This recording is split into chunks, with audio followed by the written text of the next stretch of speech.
बच्चों हम पढ़ रहे हैं कक्षा 9 की गणित की पाठ्य पुस्तक का अध्याय 14 सांख्यिकी। आज हम चर्चा करेंगे प्रश्नावली 14.1 की प्रश्न संख्या 1 से 2 तक। 2 ही प्रश्न इस प्रश्नावली में है, दोनों की हम चर्चा करने वाले हैं। उससे पहले मैं आपको बता दूं कि हमने पढ़ लिया है सांख्यिकी और आंकड़ों के प्रकार। ठीक है, सांख्यिकी किसे कहते हैं और आंकड़े कितने प्रकार के होते हैं, आंकड़े किसे कहते हैं, ये सब हम पढ़ चुके हैं भाग 1 में। भाग 2 में हम चर्चा करेंगे प्रश्नावली 14.1 की।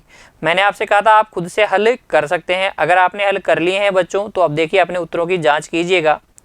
पहला प्रश्न देखिए, उन आंकड़ों के 5 उदाहरण दीजिए जिन्हें आप अपने दैनिक जीवन में एकत्रित कर सकते हैं। मतलब आप खुद से एकत्रित कर सकते हैं ऐसे आंकड़े बताइए। तो अगर मैं उदाहरण दूं तो मैं कर सकता हूं क्या, मैं कर सकता हूं, देखिए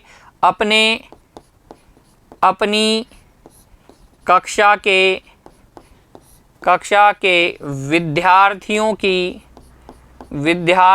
की लंबाई, है ना, लंबाइयों का मापन, ये आंकड़े एकत्रित कर सकते हैं ना, खुद से एकत्रित कर सकते हैं। आप क्या कर सकते हैं, न्यूज़पेपर में देखकर बता सकते हैं कि जयपुर शहर की कुल जनसंख्या, न्यूज़ में या इंटरनेट से आप कुल जनसंख्या पता कर सकते हैं। दैनिक जीवन में आप खुद से कर सकते हैं। ये 2 उदाहरण मैंने आपको दिए हैं, ऐसे ही आप अन्य उदाहरण भी दे सकते हैं। ये जो है वो है प्राथमिक आंकड़े का उदाहरण, क्योंकि आप खुद से कर रहे हैं, खुद से लंबाइयां नाप के लिख रहे हैं, नोट कर रहे हैं। ये जो है द्वितीयक या गौण आंकड़े का उदाहरण है। क्योंकि आप खुद तो जनगणना करने जाने वाले नहीं हैं, इंटरनेट से देखेंगे या किसी टेक्स्ट बुक से देखेंगे। तो आपको पता ही है आंकड़े 2 प्रकार के होते हैं, प्राथमिक द्वितीयक। तो इसके आधार पर आप प्राथमिक आंकड़े भी संग्रहित कर सकते हैं दैनिक जीवन में, और द्वितीयक आंकड़े भी आप संग्रहित कर सकते हैं। आपको देने थे 5 उदाहरण, मैंने आपको बताया है उदाहरण देने का तरीका। अब देखिए मैं आपको 5 उदाहरण अपनी तरफ से बता देता हूँ, बाकी आप खुद से देखिएगा, खुद के भी लिख सकते हैं, चाहे से ये लिख सकते हैं। कक्षा में छात्रों की संख्या का अध्ययन हम कर सकते हैं, दैनिक जीवन में आंकड़े एकत्रित कर सकते हैं। विद्यालय में पंखे, कूलर, एसी की हम संख्या नोट कर सकते हैं। टेबल्स की और कुर्सियों की संख्या नोट कर सकते हैं। हम अध्यापकों की संख्या नोट कर सकते हैं, अध्यापकों की लंबाइयाँ नोट कर सकते हैं। ठीक है ना, विद्यार्थियों के भार नोट कर सकते हैं। कई सारे हम दैनिक जीवन में क्या कर सकते हैं, आंकड़े एकत्रित कर सकते हैं। इनमें से आप लिख सकते हैं। ठीक है, अब मैंने ये 5 आंकड़े आपको बता दिए हैं।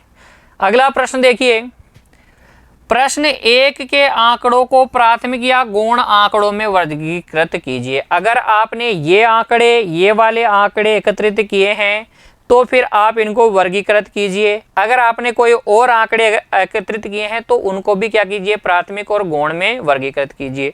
कैसे करते हैं प्राथमिक और गौण में, देखिए बच्चों सबसे पहले आपको पता होना चाहिए कि प्राथमिक आंकड़े होते क्या हैं।